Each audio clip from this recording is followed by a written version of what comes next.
Hello, I'm Robert Veal.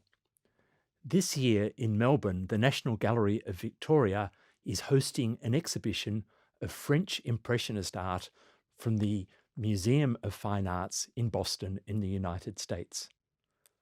Here to give us a preview of the spectacular exhibition is Academy Travel's resident painting expert, Dr. Nick Gordon. Good afternoon, Nick.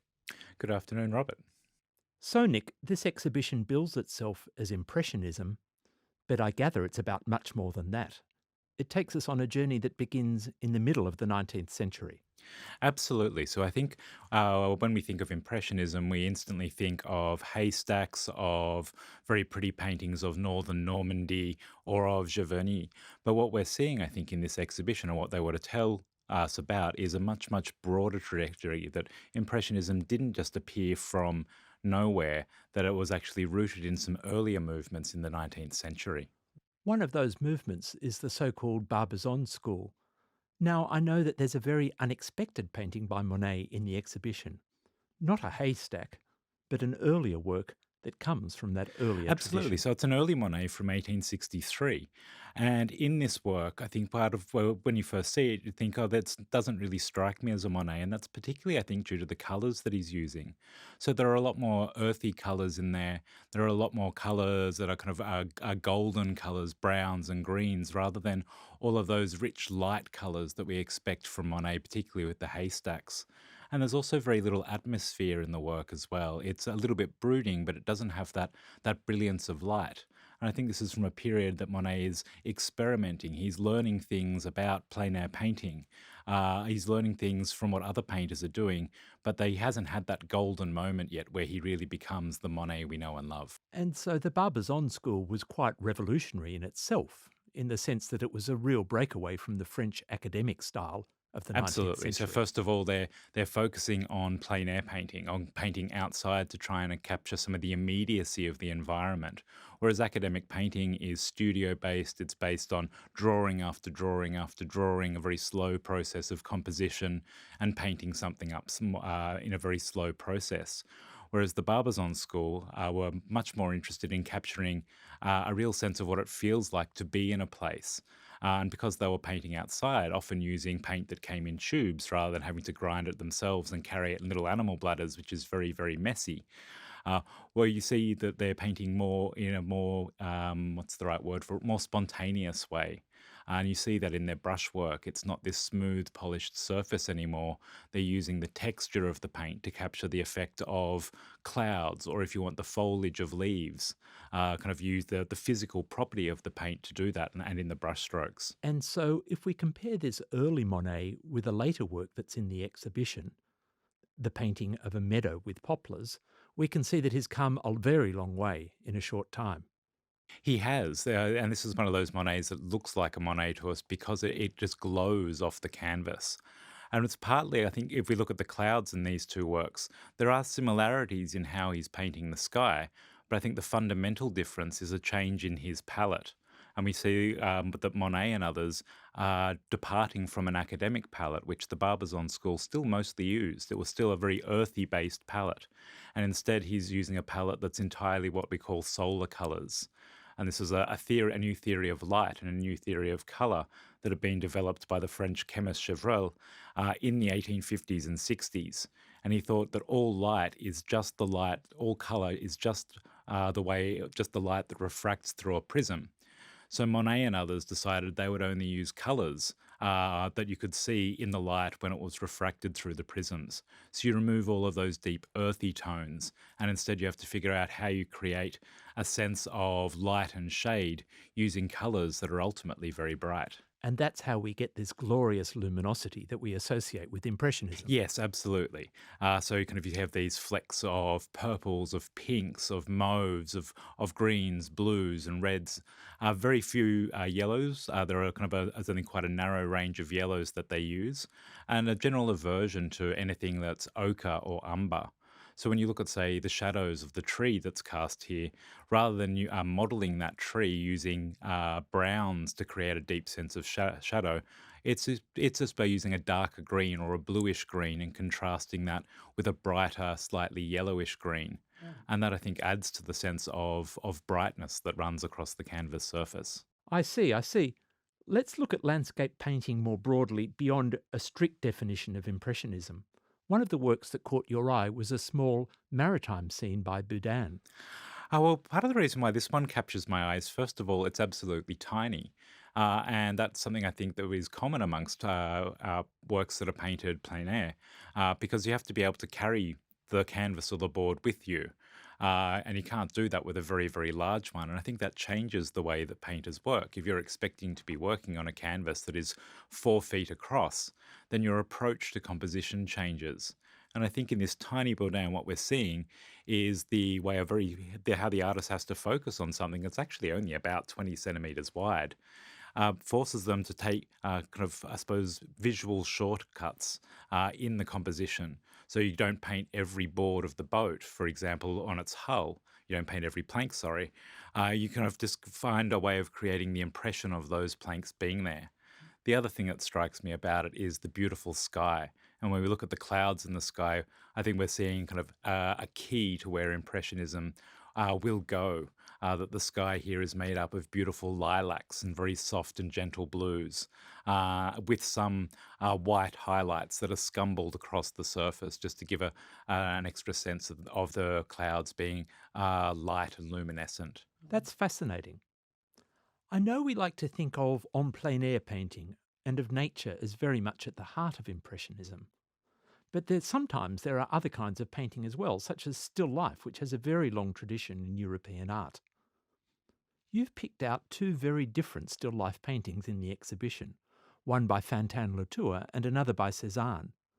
They're very different, but each very beautiful in their own way. Let's look first at the Fantin-Latour.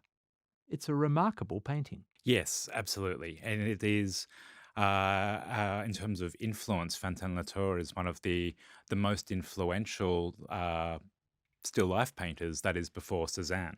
And I think that's partly in his wonderful sense of composition. The way I think when we look at Fantin Latour, you can start breaking it down into its basic elemental shapes. So these focuses on the spheres, the way he stacks objects, whether in this case the fruit bowl and the flowers are stacked to create a pyramid, and the way that then he creates another kind of triangle slanting across that with the angle of the grapes.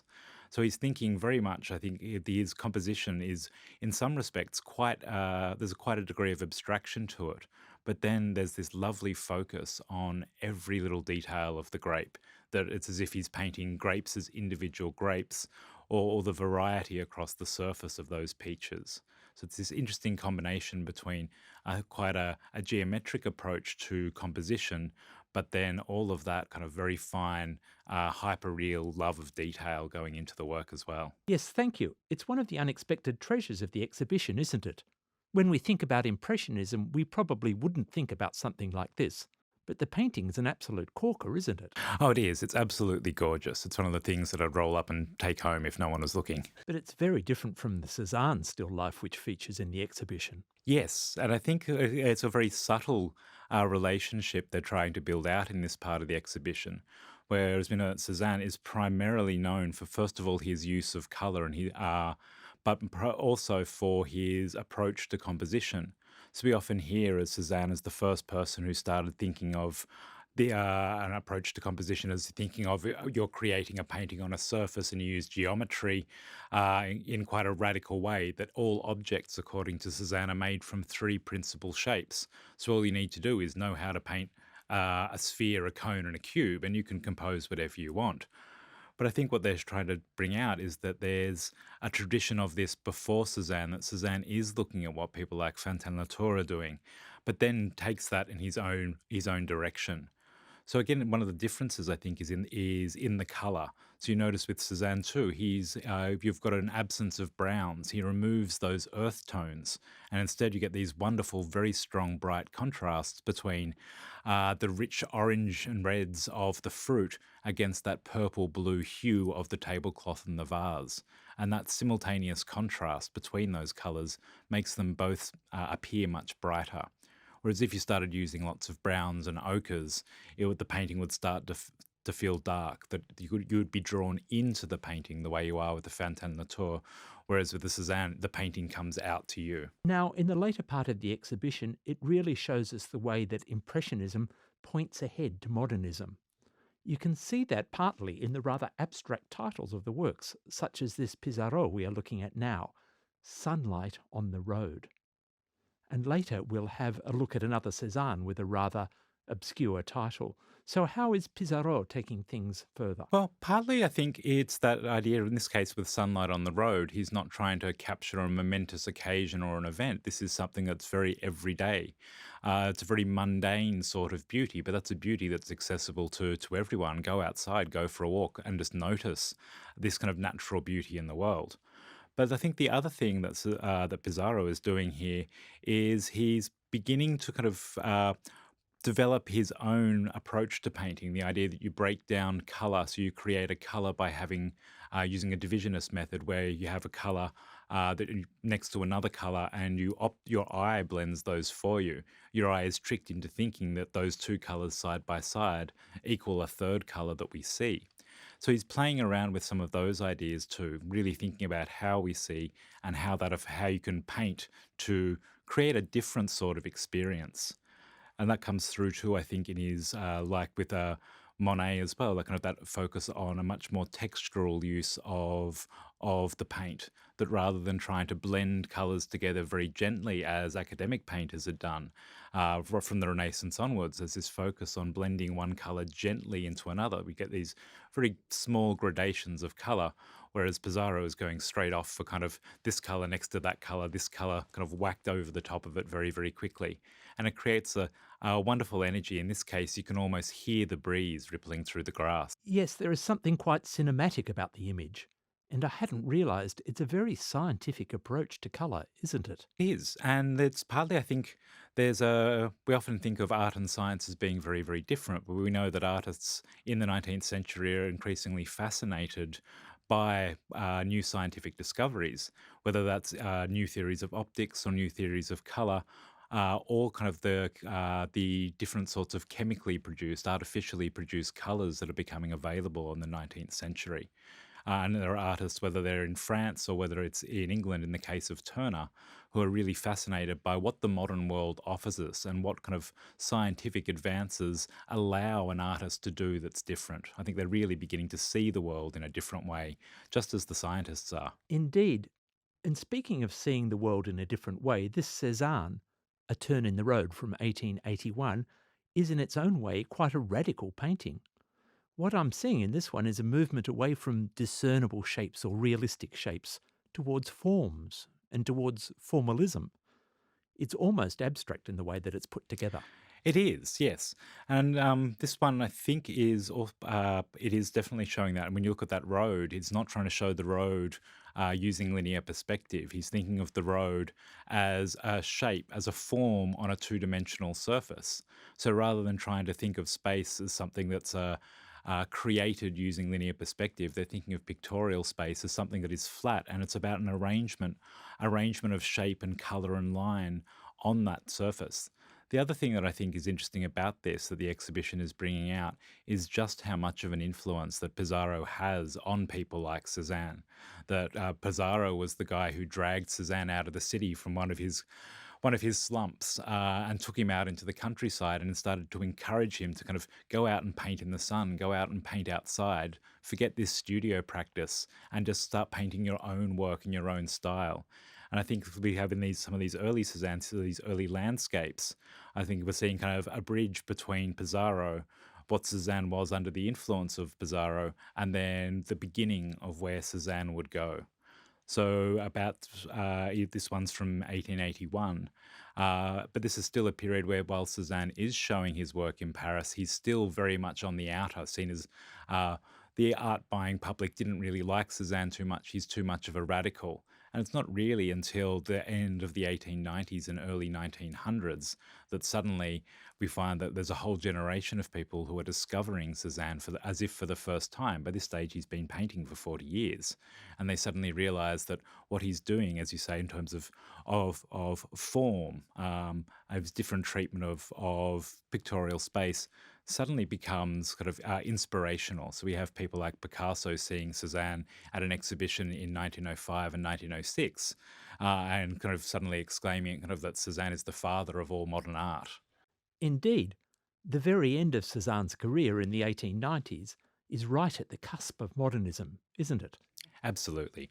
And I think a whole generation of young artists who were much younger then are inspired by what they see Cezanne doing. And Cezanne he suddenly gets the reputation as being the great modern artist. Well, speaking of modernism gives us a very nice segue into the final section of the exhibition, and it's a rather unexpected turn because it looks at an American artist, Mary Cassatt. Of course, it's important to remember that this is a collection of works from the Museum of Fine Arts in Boston. It's an American collection. So, what do you think they're trying to do by including Mary Cassatt in this final section of the exhibition? In the context of this exhibition, Mary Cassatt is vital. So Mary Cassatt, although she was an American, was in amongst the Impressionists and Post-Impressionists in France, active as a painter and as a printmaker. And they've got a really wonderful collection, in particular, of her prints in this exhibition. And the small one I've selected here just to show you as part of my show and tell, I think is interesting because it captures the whole spirit of a modern age that you find other painters, such as Manet or Cayabo, for example, who are trying to capture this sense of this is a new world, this is a new way of life, this is the new bourgeois world, the modern world of Paris after Haussmann, where people have bathtubs in their apartments, where you go to these grand new operas and theatres. And I think she's capturing all of that. But the other little interesting twist, I think, on this one is when you look closely at her fan is a European copy of a Japanese fan. So while we have this kind of great age of Europe, there's all of this kind of great age in Europe. We also have this sense of there's this great love of in this period of Japan in particular. And we often think of kind of Japan as something we've only just started to love in the 20th century. But you see all this interesting influence of Japanese art appearing in the late 19th century.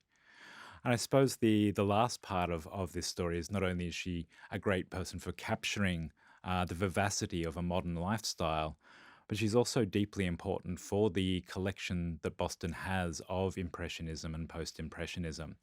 Because while she's over there, she's advocating American art patrons. So if you think in the late 19th and early 20th centuries, it's kind of this golden age in America, this boom, all of this industrial capital, kind of thing, magnates of this and magnates of that. They're the richest people on the planet. And she's encouraging these families, these art buyers, not to look at the old masters. Don't try and find kind of a second-rate Raphael to add to your collection. Instead, look at this contemporary stuff. Look at what the post-impressionists are doing. This is the art of your age, and you should be buying that. And it's her influence over her fellow Bostonians that results in this fantastic collection that we have in the Boston MFA today. So, if she was alive today, she'd be an influencer. A very well followed Instagram account, I suspect. Absolutely, yes. Thank you, Nick, for taking us through the exhibition. It's clear that we'll learn an awful lot about art in general and not just narrowly about Impressionism in this wonderful show that's coming to the National Gallery of Victoria in winter 2021.